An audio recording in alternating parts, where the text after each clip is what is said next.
Well, folks, looks like that the Donna Adelson trial is now on hold. I left a commentary on the community wall for all that's interested.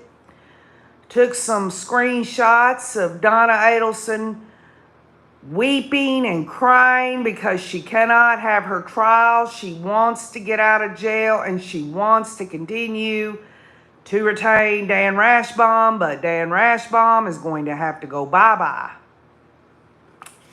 So what does this mean? What does this mean?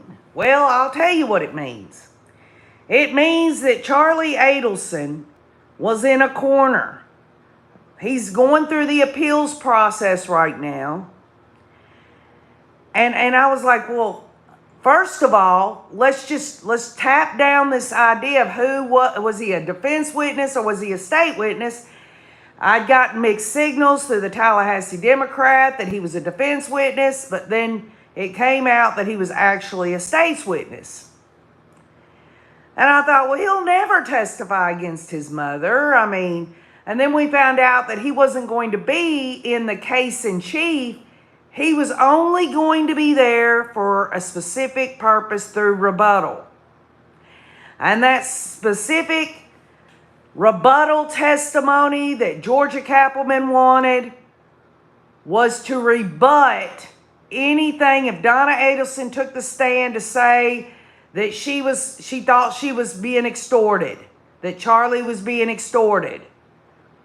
Or if she got on the stand and said that she knew nothing about anything. And I thought, well, since when would Charlie Adelson, going through appeals, get on the stand as a state's witness through rebuttal and say, my mom is lying? Well, he wouldn't say that, but through the testimony, because the state actually did get a transcript of Charlie Adelson's testimony in his own trial. So all they have to do is put Charlie Adelson on the stand during rebuttal and say, didn't you say that you were being extorted? This is what you said. And the jury's sitting over going, oh, his testimony was he was being extorted, and Donna Adelson's went on the stand to say she knew nothing about anything and all that. Well, then I thought, Charlie Adelson could not get on the stand in rebuttal and say, I plead the Fifth Amendment or whatever. He would go along with his continued cries of innocence, i.e., he would have to sit there and testify over the extortion, right? It wouldn't look good on him if he got on the stand for rebuttal and said, I'm not going to answer your questions. No appeals court would look highly upon that. And he understands that through his appellate lawyer. So in other words, the only thing that would help Charlie Adelson in his appeals, and it really won't, but it's all he's got, is to continue to say he was extorted. He's already said it under oath in his own trial. What would he put in an appeal this time if he said, oh, I lied, but I'm still innocent, right? Edie Ruth says it's the biggest legal mess I think I've ever seen. Yes. Thank you, Fancy Nancy. I'm sorry. You know how I am. Hello, Chris Arnett, Dora Pinion, Stephanie Willow. So I was like, okay, Charlie won't sign a waiver to allow Dan Rashbaum and his team there to cross-examine him. Why? Why? Because if the whole thing, it really is common sense. Dan Rashbaum was going to go with Donna going on the stand and saying, I don't know nothing about extortion, nothing like that. Because the evidence in the trial would look really bad if she got up there and said, yes, I thought I was being extorted. Charlie told me that these Latin Kings or this gang members were extorting him, and that's why I was writing the checks and all this and that. Then how could the state put Charlie Adelson on the stand through rebuttal to rebut if Donna Adelson went along with the extortion? So that tells you right there. Eliminate that. You got her saying, I don't know nothing. I didn't know what was going on. Charlie must have been doing this behind my back or something because I did not know. But remember, Charlie said on the stand that he told his mother. And he can't back out of it now. Even if he wasn't a rebuttal witness for Donna Adelson's trial, which will happen, y'all. The bottom line is he's testified this is what happened under oath. He has to stick with that in order for his appeals to even be considered. And the state and Georgia Cappleman understands this. It's brilliant. We all talked about it. This was all going to come back to bite Donna Adelson on the ass. And it did. You can look on the community wall and see she is weeping in tears. Number one, she wants out of jail so bad. Number two, she really wanted to keep Dan Rashbaum. By the way, Charlie Adelson's already put in one of his appeals. Well, Dan Rashbaum was my attorney, then he was Mom's, and then he was mine. You know, back and forth, and this isn't right, and this is an appeals issue that he's putting forward. Judge Everett, what other choice did he have?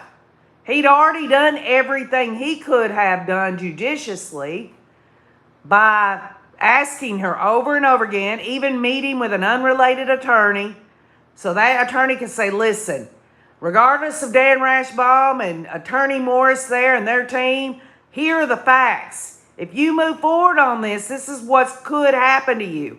And by the way, that could happen to you. The conflict would really screw you. And here are some options on other things you can do. Edie Rue says it was a huge fox pass that Charlie ever testified. Yeah, it was a lie. And Dan Rashbaum thought that Charlie could be clever enough to get through that. What's interesting, y'all, I'm just going to tell you, Dan Rashbaum now, knowing that this has all been moved and delayed now, he had to have known this would have happened. And the way she reacted, he didn't give her advance notice of it. He probably kept telling her, oh, everything will be fine. Everything will be fine. He just continued to get the Adelson money. And he got a lot of it. Now he gets to leave the case. He's got his pockets full. I hope he enjoyed his Jewish holiday yesterday, because he knew damn well that this shit was going to happen. And hey, I'm not upset because the trial's not here and moving forward. I'm disappointed. But I'm thinking of Dan Markel's family and the fact they've waited 10 freaking years.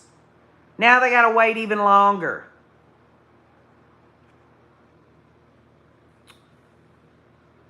Fancy Nancy says this was just a delay tactic. Y'all, Donna did not want any delays.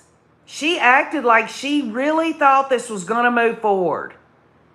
You could just, if you go back on the live stream there and really watch her, she really thought that this was all going to be pushed through. What's interesting is y'all got to know that Dan Rashbaum got word with somebody to get a hold of Charlie through his attorney, his appellate attorney or something, for Donna to send a message telling Charlie, please sign that waiver. I want to keep Dan Rashbaum and I want to move forward with this. Y'all, this is the first time that I'm aware of that Charlie's listening to Charlie. He's going with his gut, y'all. He's not going to do mama's bidding anymore. And it's not so much that she's crying that she's sitting in jail for another, God only knows how long, y'all. They've got to get another attorney, even if it's this other guy who says he's not all that good. They retained him yesterday to talk to her today about her options and what was going on. So I don't think it'll be him. He says he's not as, a good of attorney. So they'll have to find him another high-priced attorney. That attorney and its team is going to have to get up to speed. Folks, if anyone thinks that Dan Rashbaum's law firm or this Morris fella is going to continue on this, I don't think so. I mean, Charlie, he says he's not going to sign that waiver for them, but he has no choice at all if they get a whole new legal team.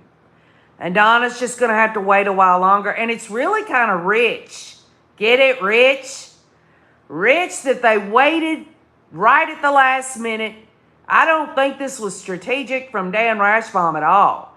I think Dan Rashbaum, I think he knew it was going to fail, but I don't think he allowed Donna to know that. And he was just going to milk her as much as he could before he had to release the case.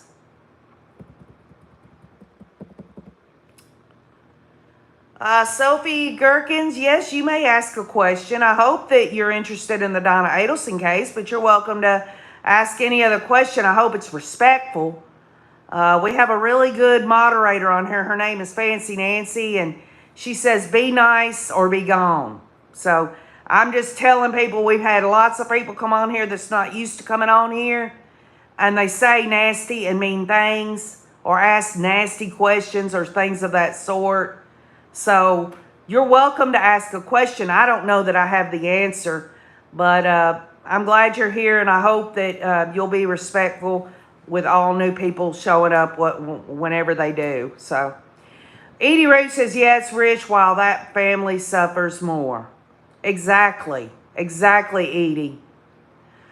Fancy Nancy says, delay for the lawyer to collect $200. Do not pass go. Go directly to jail. Donna Adelson, she saw the light at the end of the tunnel. She's already convinced herself, just like Charlie convinced himself, that they were going to get off the hook on this. But really, think about it like this, y'all. Charlie did not do his mom's bidding this time. He didn't go along with Donna this time. So he must think that, him testifying in a rebuttal case by the state against her is going to convict her anyway. So he doesn't want to sign that waiver because, folks, they got him by the balls. That's really what it comes down to. If Donna gets on the stand and says that she knew nothing about extortion or anything that was going on, and that Charlie never talked to her about any of it, and she had her explanations for using code talk like TV and all that other crap, then all they have to do is put Charlie Adelson on the stand. Why wouldn't he answer a question from Georgia Cappleman on rebuttal when she says, so, Mr. Adelson, in your trial, I'm looking here at the transcript. Let me know if you need to be refreshed. I've got it right here. You say that you were extorted and that your mom knew about it. You see what I'm saying? But Donna, even think about it like this.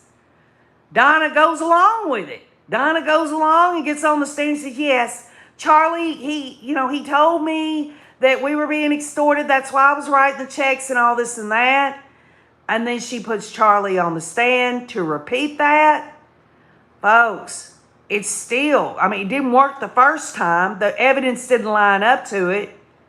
Just because a defendant throws out their idea of what happened and their theory of what happened, or they say it's the truth, doesn't make it the truth. The only way that a juror could find Charlie Adelson's extortion theory truthful is if there was other unrelated evidence that corroborated it. And it never did for Charlie. So no matter how you look at it, okay, some would say, well, what if Donna Adelson doesn't testify? Well, Dan Rashbaum would have to have some form of defense, wouldn't he? with all this evidence against his client, Donna Adelson. So somehow, some way, he would have to get in or infer through his questioning of the state's witnesses that perhaps this was an extortion thing. Again, Charlie Adelson for rebuttal witness. And he would not say, I'm not going to testify, because he's in the appeals process. And an appellate court looking at him doing that, it wouldn't be just chalked up, well, he didn't want to do it because it was his mother. Well, if she's innocent, then why a rebuttal witness for the state? Can't he set everybody straight? I mean, he's already said he's been extorted. At his sentencing, he only said, I am innocent of all these charges.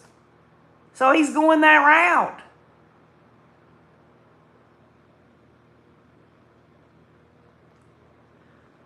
Well, thank you, ABZE.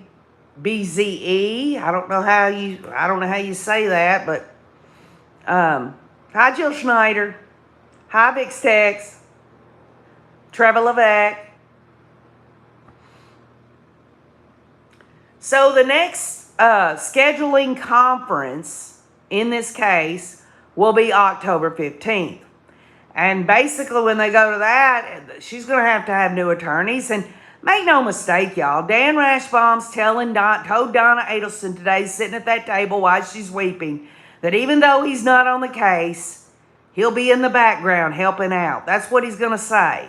That's what he's going to say. But he absolutely knew that Charlie Adelson was on the state's witness list. He wasn't sure if he was going to be in the case in chief or rebuttal, but he found out that. And guess what else he found out? He found out exactly how Charlie Adelson was going to testify when he found out that the state had gotten a copy of Charlie Adelson's testimony from his own trial. They knew where they were going to go. And in that testimony, what did Charlie do? He said his mom knew about the extortion. Edie Roo says, does anybody know how Donna's health is holding up behind bars? I have no idea. She didn't look good today, y'all. She just didn't look good. And I'll confess this, y'all. When she first started crying, and if you go back and watch that, I've got a compassionate heart. And this is this old lady sitting over at the table, and she's crying. It hurt me that she put herself in that position. But then I thought about all the times that she was in those emails talking about Dan Markel and dressing her grandchildren up in Nazi uniforms and trying to instigate stuff all the time, gaslighting Wendy. I guess this is an important question to ask. You think Wendy Adelson didn't watch today's hearing? Watch her mom crying at that table? I hope she understands that the state of Florida is looking real hard at Miss Wendy Adelson. But it seems to me that Donna's children there, Charlie and Wendy, aren't going to do shit for their mother. And her eldest son, who's estranged, he shouldn't even be pulled into it. I don't know what his testimony would be like. But it's just sad, really. It really is.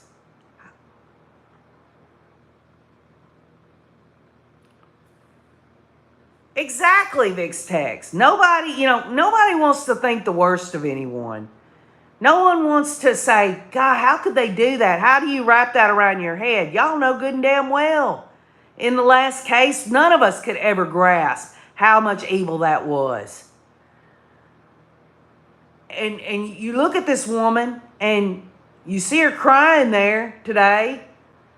It hurts me. It does, for humanity as a whole. Because, folks, she had choices.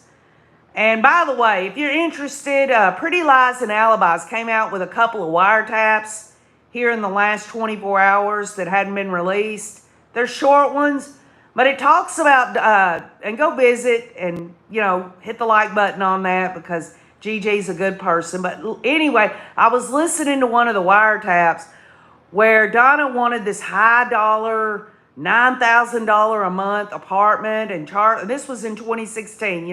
Dan was murdered in 2014, and 2 years later, Charlie and Donna's talking on the wiretap, and Charlie's like, you know what? You're not going to live forever. You know, if you can afford it, you should do it. Whatever makes you happy. And both of them knowing good and damn well, they paid these people to murder Dan Markel. Did it really make them happy? I mean, they act like they're just going on with their life, y'all. There's no doubt that Charlie Adelson and Donna Adelson are guilty. I believe in the justice system. I believe innocent until proven guilty. But after watching Sigfredo Garcia, Catherine McBanawal, and Charlie Adelson's trials, and looking at the evidence that's already been presented, we're not even, just on them with Donna's involvement in all of it. It's just no doubt to me. I'm sorry that I can't put that aside, but the bottom line is they're guiltier than hell. And knowing they're guilty, knowing that they were on a phone call talking, Charlie's talking about, I went to this cool place where you can buy all these lights and smoke and, you know, like for parties and stuff like that. And I'm going to get that. And Donna's talking about this high-priced apartment that's got a waterfall coming off the wall. This man put $1 million into this apartment. A jacuzzi in the bedroom, the whole 9 yards. With not even, how can people be like that? You know, they want to pleasure themselves. They want to talk about you only live once. Do what makes you happy. Well, it didn't obviously pan out for either one of them, because neither one of them's going to have a jacuzzi in their freaking jail cell. Right, Vix Tech. She was trying to split to Vietnam. She is burnt toast, Fancy Nancy. Hi, K-Tech. Hi, Miss Cakes. Yeah, Gigi's a wonderful person. I'm so proud for her, for all she's accomplished and how hard she works. Hi, Jennifer Sukup.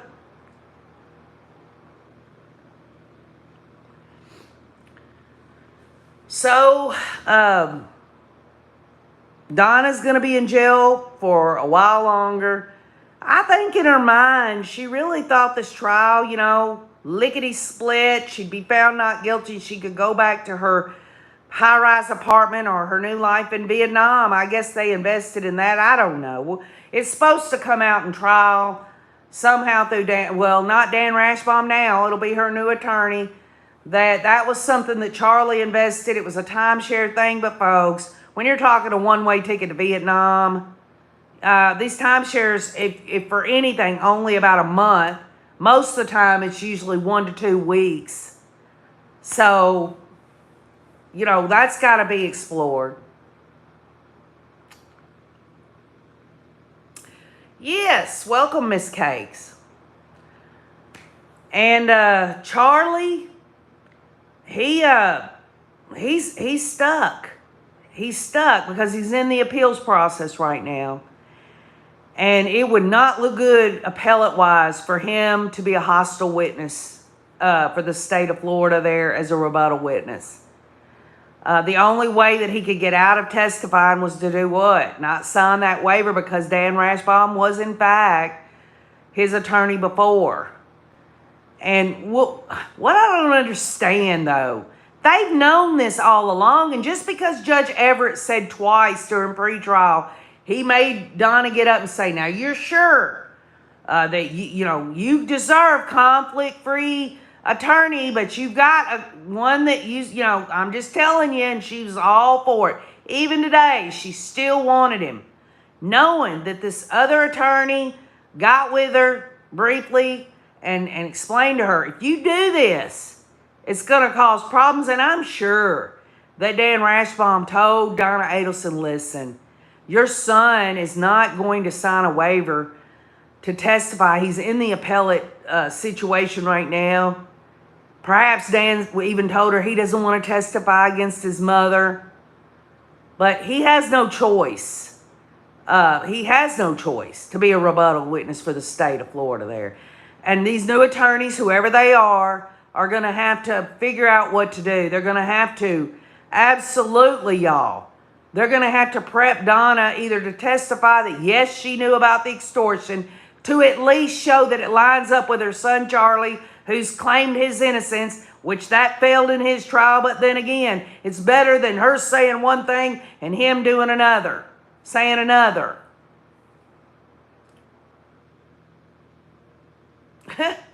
Hello, Canyon Jam. Raining here today, so out of a paint job. So guess what?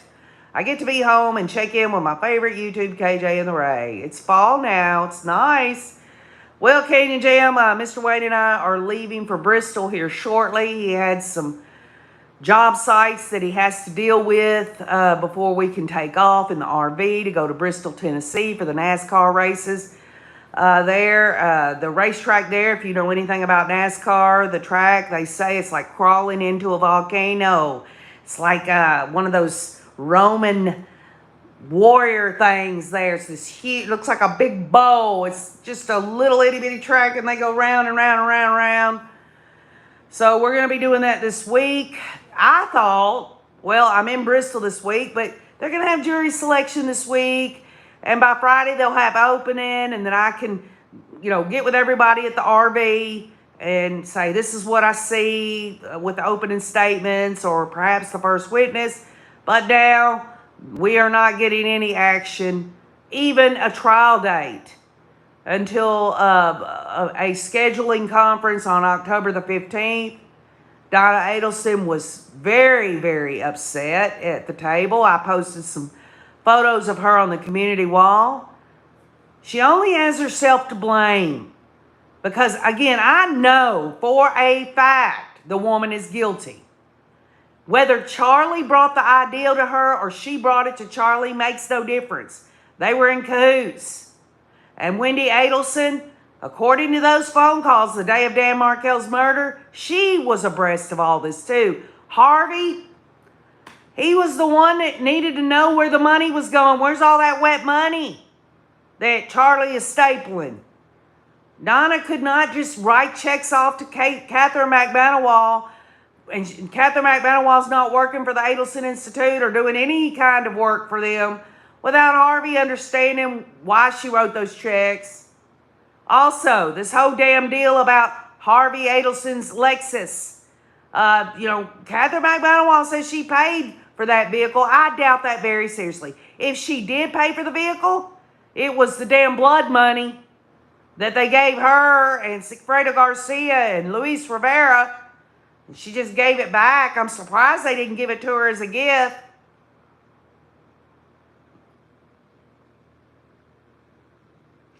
Miss Cake says, my husband loves NASCAR.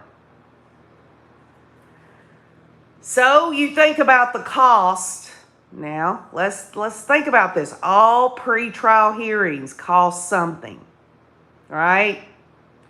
Attorney's fees for Donna Adelson. The state, Georgia Kappelman and her team, they've got hours too. And when the state or the defense, but if the state wins a case, the costs usually go to the defendant, right? Well, because this shit happened that should have never happened at the last minute, the Judge Everett there said that all costs are going to go to the defendant. So not only has Donna been paying Dan Rashbaum all this time for him to walk away now, she's got to pay all pre-trial hearings, and those cost money along with the state, their costs. She's going to have to pay for the transport of Catherine McManawal, Luis Rivera, and her beloved son, Charlie Adelson, all the way down from South Dakota. Not to mention, she's got to rehire new attorneys. She's going to have to pay out the ass. I mean, who's going to take her case? I guarantee it'll be just someone like Dan Rashbaum who wants to milk Donna, wants to suck that tit of all that Adelson money. Before it's all said and done, Donna Adelson and Harvey Adelson cannot go and live in a $9,000 a month apartment or do any of the things that they wanted to do in their retirement life. Donna Adelson thought she was going to be able to murder her ex-son-in-law. She'd have her daughter near her, the grandkids there. She'd get to be around it all. She had it positioned just the way that stupid-ass domestic coordinating woman wanted. She had it just the way she wanted it. And her son, Charlie, is arrogant with all the hubris that he had, thought he could just wall off his mom and him. He could just go through Catherine McManawall and they'd be in the free and clear. But it didn't happen that way. Because make no mistake, y'all, there ain't going to be no damn gang members going into a neighborhood like Dan Markel's neighborhood, go up, drive up, shoot him in the garage, and not be a hit. It was classic hitman type of stuff. And this whole bullshit about, well, Charlie saying that the hitman knew there was problems with Dan Markel and the Adelson family, and so they went and took care of him just so they could come back and extort Charlie and Donna and Harvey. Give me a break. All they had to do was go to Charlie, Donna, or Harvey and say, I am going to extort you. I'm going to murder your ass if you don't hand over the money.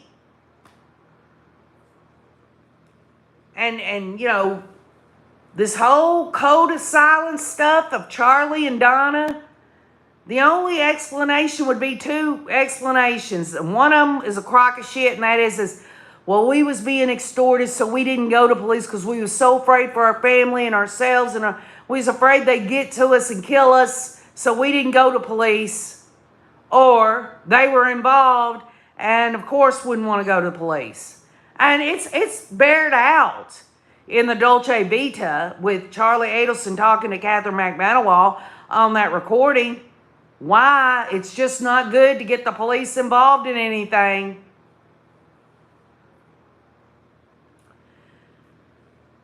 Time and time again, it just amazes me that people really think they're going to get away with murder. Well, I can tell you this, y'all. The Judge Everett would not allow, and still will not allow, testimony to come in, generally speaking, of the Adelson wealth. But make no mistake, just through the wiretaps and the way they talk and all of this and what they spent thus far, they are rolling in the bucks. They sold the Adelson Institute for Aesthetics and Dentistry. I imagine they got a pretty penny for that. It's just incredible.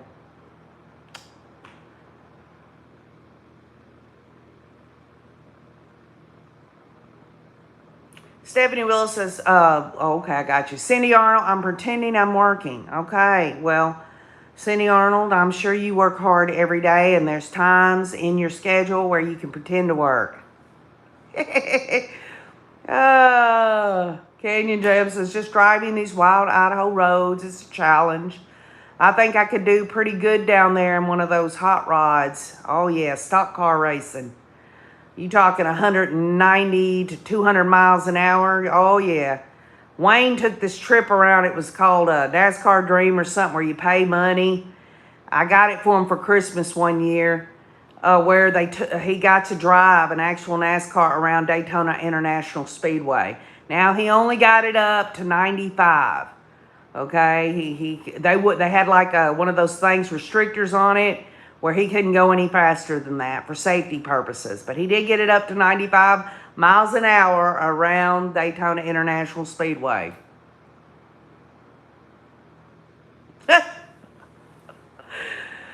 Canyon Jam, I'm sure they've got, those NASCAR drivers, they go in simulators. In fact, in the Xfinity series and even in the trucks, and I'm assuming in the Cup cars, there are actual drivers. The only thing they ever drove was in simulators before they got into a car. They had not even been in a car, and they're excellent drivers. It's really wild. Oh, Denise Gray says, do you think Donna is sorry or just sorry for herself? I think Donna really thought the trial was going to move forward. The way that she reacted, it'd been different if I would have seen her, where, they denied it all and Dan Rashbaum got up there and said, I'm going to have to leave the case. She looked like she absolutely was caught off guard about it. And again, why wouldn't Charlie sign that waiver for Dan Rashbaum? Makes all the sense in the world. He's going through the appeals process. And if he's already listed that Dan Rashbaum was his attorney before, and that's one of his appeals issues in his appeal there, he can't have anything, he can't sign a waiver and say, oh, it's okay for Dan Rashbaum to cross-examine me, but oh, by the way, in my appeals, I did put that he used to be my attorney, that he was my mom's, then he was mine again. Oh no, he was my mother's attorney, then he was my attorney, and now he's my mother's attorney again. So he knew he couldn't sign that waiver. It isn't because he didn't want to help see his mom move forward in her trial. It all has to do with this extortion theory that was a flat out lie that Dan Rashbaum knew good and damn well was a lie. Ethically, him being a officer of the court, for him to put forth that in Charlie Adelson's trial shows you how much of a sleazy lawyer he is. Yes, Kathy Barella, she looked like she'd lost her best friend. She was beside herself. She was crying. She had the tissue and everything else. What a way to get off the case. He did it intentionally, says Cindy Arnold. Well, I don't know about that, Cindy Arnold. I think Dan Rashbaum, maybe he thought somehow, some way that waiver could be signed. He even said before he stepped away, he said it in open court. He said he did ask to please sign the waiver again because it was the only right. He felt like it had already been waived in December of last year or something. But just to be on the safe side, he said he went and asked for the waiver again and he couldn't get it, so he would have to get off the case. Now, it doesn't get past me that he just wanted the money up until it was a collision course, y'all. That's all it was. It was a legal collision course. I told y'all that Dan Rashbaum was going to hit up against that wall sooner or later. I didn't realize it was going to turn out like this, but I did. I absolutely said this whole bullshit about extortion and stuff. What was Donna's defense? Was she going to testify? And then we found out that Charlie Adelson was a state's witness, which for a while there, the Tallahassee Democrats said that they thought, in their theory of it, was that the defense was going to call Charlie to back Donna up. But who knows? Vic Sex says, I hope the children are okay. If you're talking about Wendy's children and Dan Markel's children, I would say they're late teens, early adults right now. And just think, they can go online and sit there and watch their grandmother sitting at that table crying because her case can't move forward. And Wendy Adelson and Charlie Adelson, I can't go so far right now, y'all, to say Wendy was involved. It's looking that way. It absolutely is looking that way. But I know for a fact Charlie Adelson would have never done this on his own. He wouldn't have done it on his own. He absolutely wanted to be the problem solver for his mother. It's a pattern that Georgia Kappelman showed in the last trial, showing that every time there was a problem with Wendy, Donna and Charlie got together and discussed it. Whether it was her dating, whether it was relocation, whatever it was. Fancy Nancy is saying to Vic's text, aren't they always the ones that suffer? Yes. Miss Cake says, I believe 100% that Wendy's involved. Cindy Arnold says, Charlie was a wannabe gangster. I have no sympathy for Charlie Adelson. I have no sympathy at all for Donna Adelson. I just don't. They thought that their money could get them what they wanted to make them happy. And you know what? I think at first, before they realized that it was they had found that Prius and they connected it to the two hitmen there, I think they really thought they were on the free and clear. They were just going to move on with their life, enjoy the fruits of all their money, Donna was going to get her new apartment, and Charlie was going to get all his little toys and gadgets and things that Charlie wanted, with not even a thought about the human life of Dan Markel and the fact that they're the reason that those children have to grow up without their father.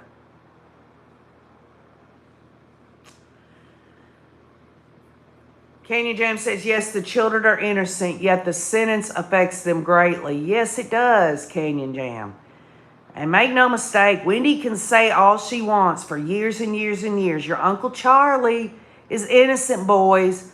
Your grandma is innocent, boys. If you think that those children growing into adults won't look at the evidence and realize the truth of the matter, that's hard.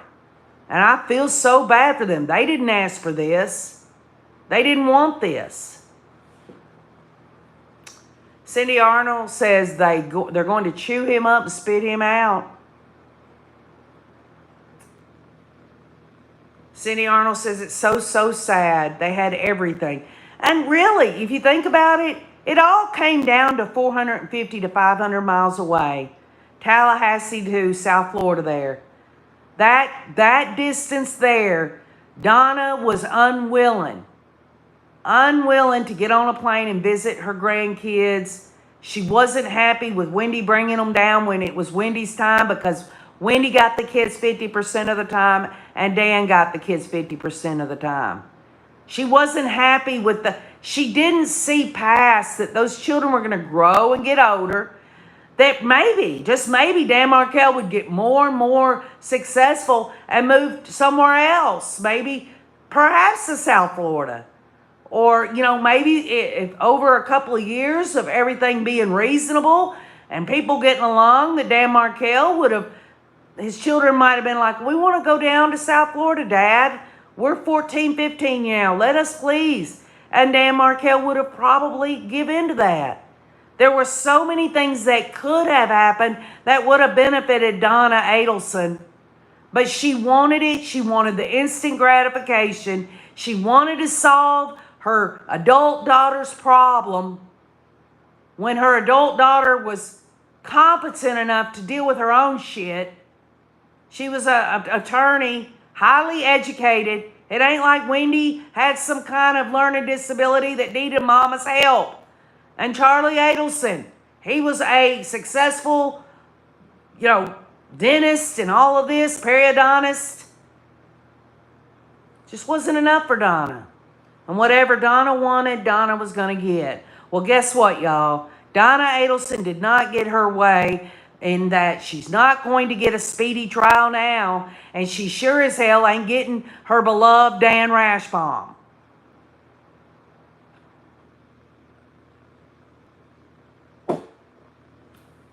You think about this question of everybody involved in this case, whether it's the victim's family, whether it's the Adelsons, who benefited the most from this? I mean, today, does anybody see anything that's beneficial at all for anybody? It sure as hell ain't beneficial for the Adelson family. And y'all, it goes beyond saying the Markels are just wanting total completion of justice. I'm sure, and it has been inferred in Ruth Markel's book, that the dominoes will continue to fall after Donna.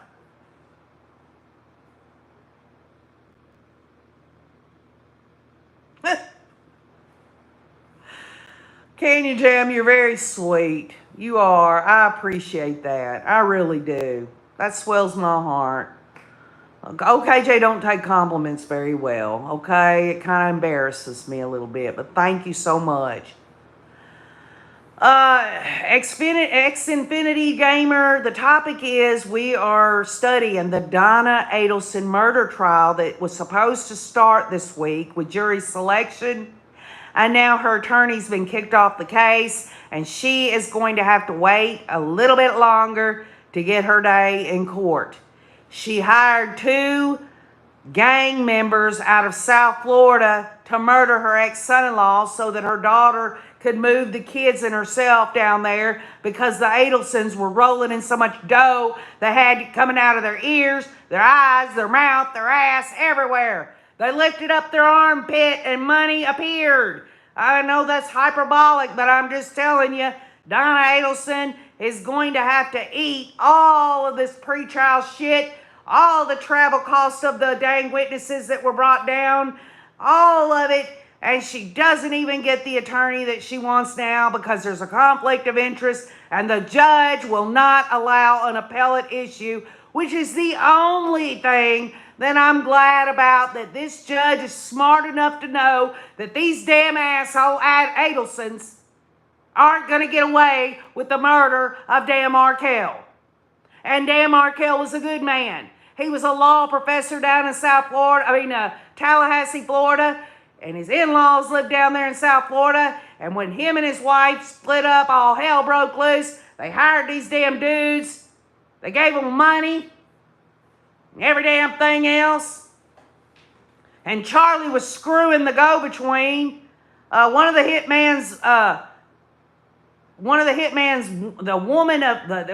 mother of his children was screwing Charlie Adelson. Yeah, that's what we're talking about. We're talking about justice through understanding. What does that mean? That means justice through understanding is exactly what you think it is, not what I think it is or anybody else. There you go. Oh, you're in the United Kingdom. Well, we've got a lot of people that really like to watch these trials in the crime genre. And Donna Adelson's screwed.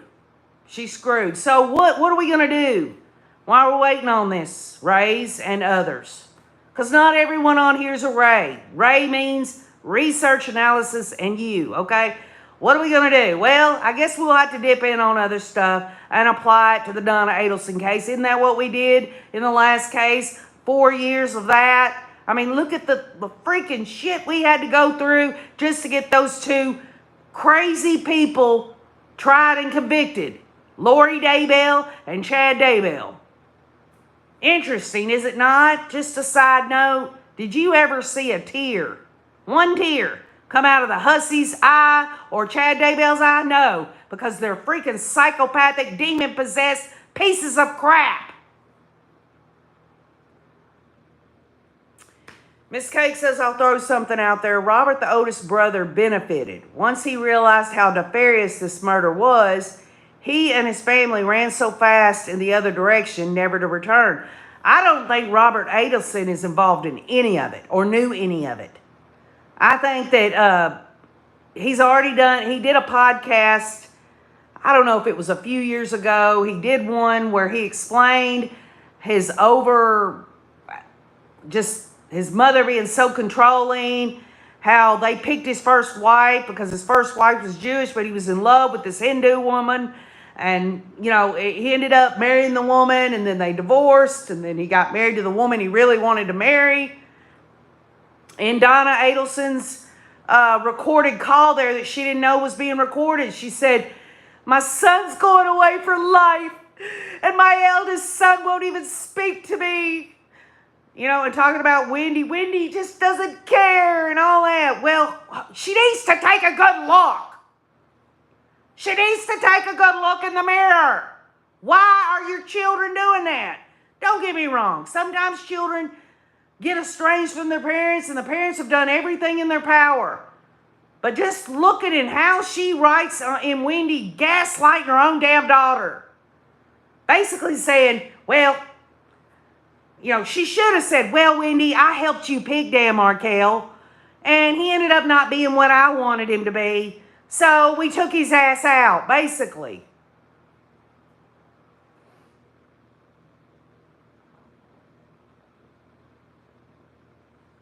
So, I mean, it is what it is.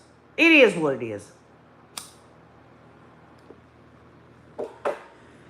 I guarantee you that Donna Adelson has paid out hundreds of thousands of dollars, not only for her son's trial, for jury consultants and Dan Rashbaum's team and all the hours they worked on it. Now she's paid out the ass for all the way up, all this time. A week after Charlie Adelson, her son, is convicted, she's trying to flee the country on a one-way ticket to Vietnam. She gets arrested. She's been in jail all this time. And Dan Rashbaum's been gotten his little paralegal over there. Okay, we got 4 hours here, 5 over there. We got the depositions. Let's add we got to add sales tax to that. And all that stuff. Donna Adelson can just eat that money. And she deserves every damn thing she's going to get. Because she thought that her money could buy a murder and she could scoot on down the road and have her own freaking life and be happy. Give me a break. Kathy Barilla says, let's cover Sarah Boone case. She's gone through 8 lawyers. Oh, well, I'll tell you what.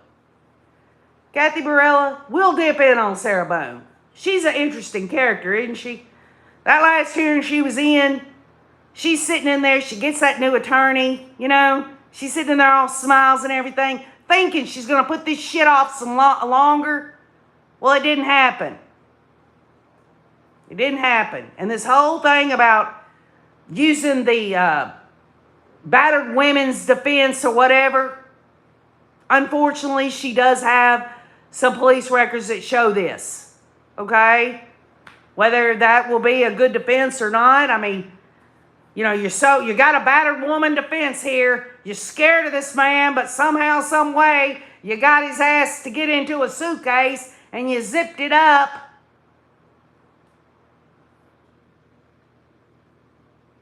Oh yeah, Sarah Boone, she absolutely, she's gotten the taxpayer money for sure. Katie James says, oh, I'm getting steamed at the mention of Hussey and Chatty Boy. Oh, Chad, now that we're all in prison, you're on death row and I am living life in prison. Chad, until I go to my new probation, I think it was God's will that I come down here now, that I'm spending it in Pocatello Women's Prison for the rest of my life. I'm going to become a lover of women, Chad. We're not going to get divorced, but I'm going to have my own little harem. They're going to be belly dancers. We're going to have a good time. Yes, Fancy Nancy. Sarah Boone's the suitcase killer. She can kiss my country ass. And then you got Chad Daybell, ineffective assistance of counsel. Well, he's up there on death row going, doom de dum doom de dum.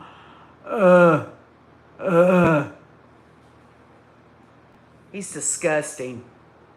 He's disgusting. Disgusting. You just think about him sitting in his jail cell trying to pleasure himself. God, stand in the corner the other way because they got cameras on his ass. He got that little itty bitty gherkin. He got the little gherkin. He's got to dang get a pair of tweezers and up and down, up and down, up and down just to get that thing going.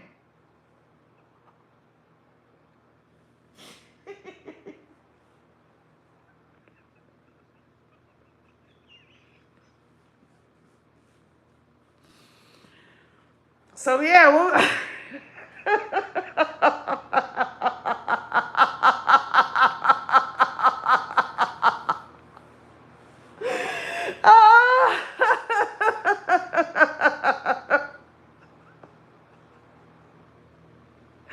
JoJo, I'm in Tennessee and it's been hotter than 14 hells. I bet old Lori there can't hardly stand it.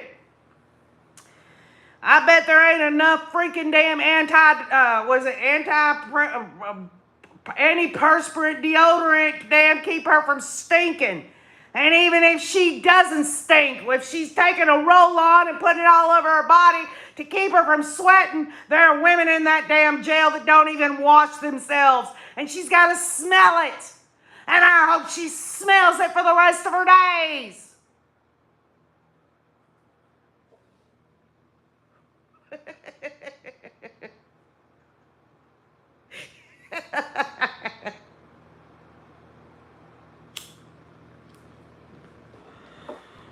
And I'll tell you something else. All these damn people out here on trial for murder, what they need to do, I guess they need to put them through the judicial process, give them their freaking fair trial and all that stuff. Give them a few appeals that, do the state appeal, do the federal appeal. Don't make it last so long and then take their ass behind some damn barn. Take them behind a barn somewhere and come back out by yourself. Take them down some road, some back road that's a dead-end road, and come back by yourself. Nobody has to know how they died. These people are disgusting. They don't care about human life. And all these damn pedophiles and all these damn rapists and all that, they all need their freaking ball sack chopped off. That's what they need. They need to be turned upside down, hung by a tree like this, with their legs like this, and just slice that damn bad boy right off. Turn them into one of those eunuchs. Put a freaking hat on them and make them go around, I'm a eunuch, I'm a eunuch.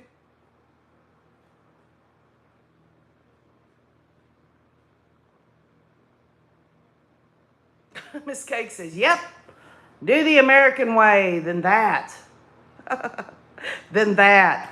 You think about how much money they spend on these freaking lethal injection drugs. These firing squads, electric chairs, whatever the hell they are. Whatever happened to them giving them some freaking suffering the way they suffered their freaking victims? It's mercy to inject them and they just die. No pain, nothing. That's mercy. They didn't give their victims mercy.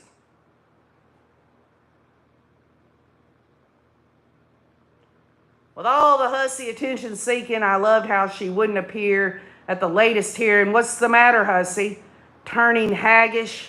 We already see who you really are, a satanic evil witch. Well, I think she's never going to come to the Jesus moment. She's got it, just as I told the Rays years ago, this woman will never come to terms with what she's done. She would rather believe a delusion. She would rather believe anything other than the fact that she's a demon-possessed POS. That's what she is. And the sad reality is her, Chad, Sarah Boone, Donna Adelson, Charlie Adelson, Alex Murdaugh, any of these people could have went on to do things good in life for people, care about people.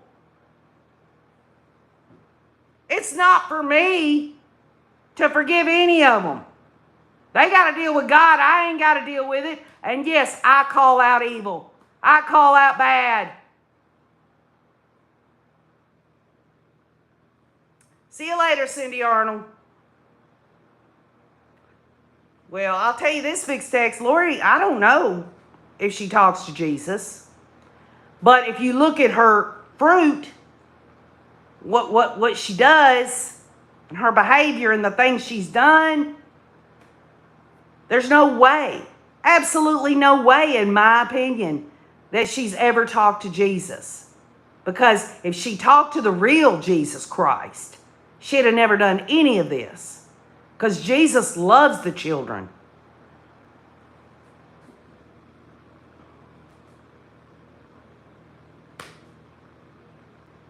It's true in Infinity Gamer. Fruit. You know what fruit is? It's like, you want to know if someone's good or bad? Look at the way what are they producing? Okay, that's why it's just symbolic. The fruit. A tree out here that doesn't bear fruit. What's it good for? Well, it's good for shade. It's good for wood when you need to burn a fire and stuff like that. But if a tree has fruit on it, it shows that tree is producing. What are you producing? What am I producing? What are we all producing? Well, you can see it in other people, and they can see it in you. if you want to look and see, right? That makes sense.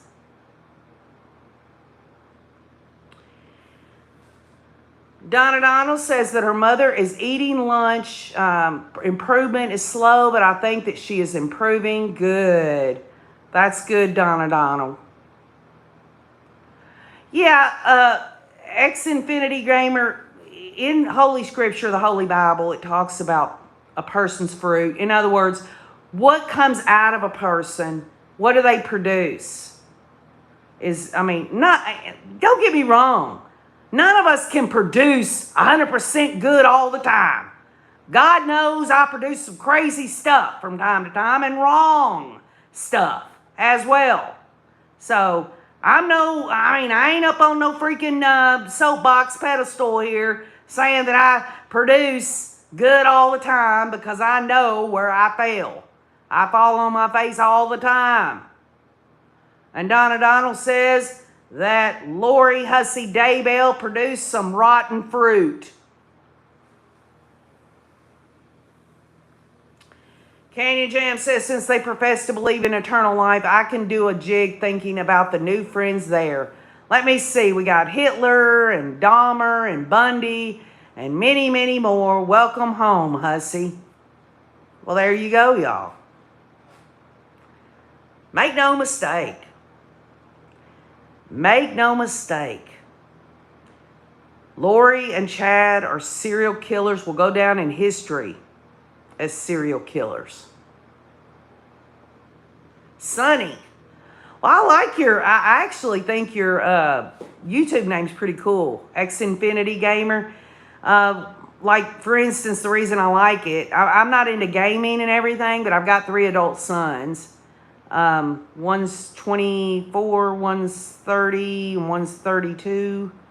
So I do understand the gaming aspect, but when you say X-Infinity, well, to me, when I think about that, I think about Xfinity NASCAR. It's there's the trucks, then there's the stock car Xfinity cars that are not as fast, and then you have the cup cars. And I'm sure you probably knew that anyway, but I'm just trying to explain.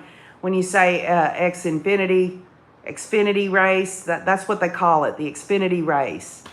That's the middle class of stock car right there. And then the cups are the big bad boys, right? Brett says Jesus is King and Lord of Lords. Jesus is the Word, and the Word became flesh and dwelt among us, and we beheld His glory, the only begotten of the Father.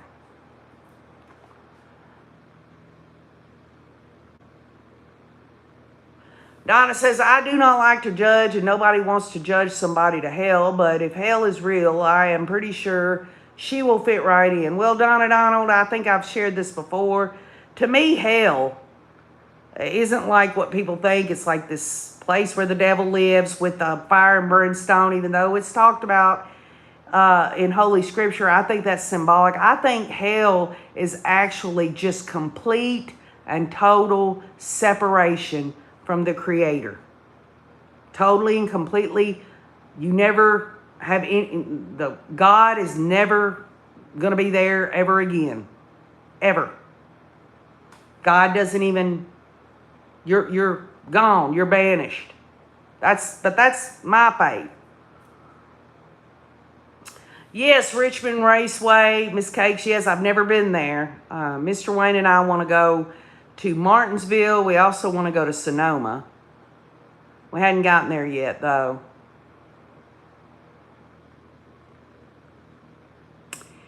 Well, Canyon Jam, Mr. Wayne and I went to Idaho, and it's a beautiful state. We stayed there in Ada County, right there in Boise.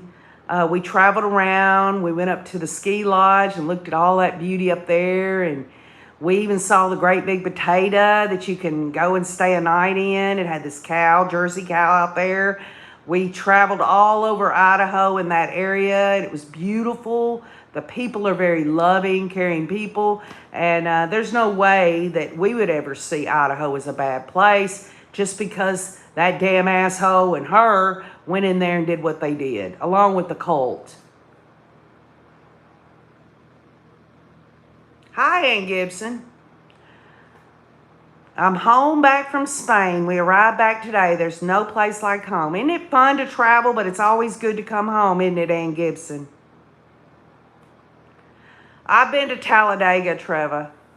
I've been to Talladega. I've been to Atlanta. I've been to Daytona. I've been to Bristol. And most of the time we go twice a year on each of those because they visit them twice a year, the spring and the fall races. Never been to Indianapolis.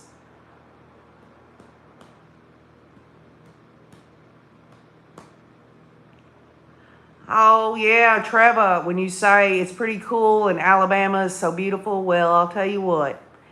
Every state in the United States of America has the beauty.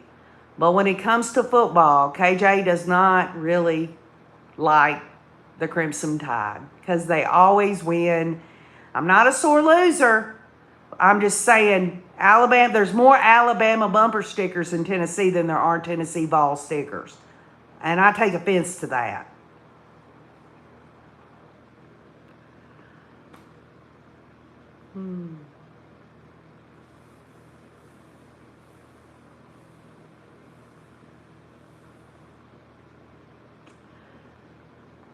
So I'm going to have to reach into my little bag of tricks to see what we're going to do as we're waiting. Y'all know remember all the times we had to wait on the last case?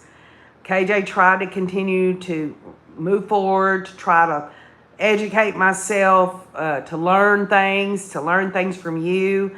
I really liked our whatever chat the other day. Maybe we'll do a little of that as well. I think that's been a lot of fun. I absolutely love to hear from all of y'all and things that are going on in your world, but we'll probably dip into other court cases and all that. And KJ might just, have to fill that void with a few skits. We had it planned out where we were going to release a skit, Wayne and I, because he was going to play Greta and I was going to play Donna Adelson, the day of opening statements. But now we're going to have to wait and see how all that plays out. But we'll have some fun.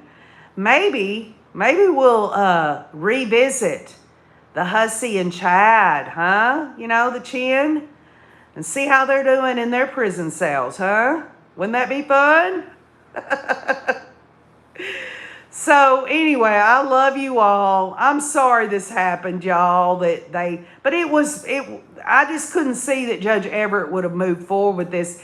Donna Adelson would have had a clear appellate issue, and she would have had it overturned. He even said that today in open court. Judge Everett said this would be overturned. If y'all won state, this would be overturned. So we don't want that. I don't want that. I'd love to see the trial this week and on, but I guarantee you I'm more apt to care about appellate issues than I am watching the trial. So we'll just see what happens, and we've blown off a little steam, at least I have. Thank y'all for all being here. I love you all. I'll get with the Rays this week because we're going to be leaving here shortly to go to Bristol. Fancy Nancy, I'm going to go by the Blackbird Bakery and get me a cinnamon roll. I'll do some live streams outside the RV. Maybe even walk around and give some of y'all that don't know what it's like to be at a NASCAR race. Huh? Might just be a little different, change of pace, but thank y'all so much. And Tina Reddington, thank you for being here. Trevor Levesque, Alpha Femme X Team, Miss Cakes, Stephanie Willow, Lily Jahan, Fancy Nancy, you're the best. Ann Gibson, Jennifer Sukup, K-Tech, Canyon Jam, thank you so much. X Infinity Gamer, thank you so much for your comments. I appreciate y'all, I really do. The Rays know that I really take it to heart when people want to communicate with me. Donna Donald, I'm continuing to pray for your mother. She will get a clean bill of health and be just as firecrackery as she always is. Trevor Lebeck, I love you. All of y'all, thank y'all so much. Vix Tex, you're the best. All of y'all. Y'all take care. Have a great day. We'll get back together soon. We're going to keep this going. Y'all know KJ always does what I do with purpose. So with that said, you know I love you, and keep on looking.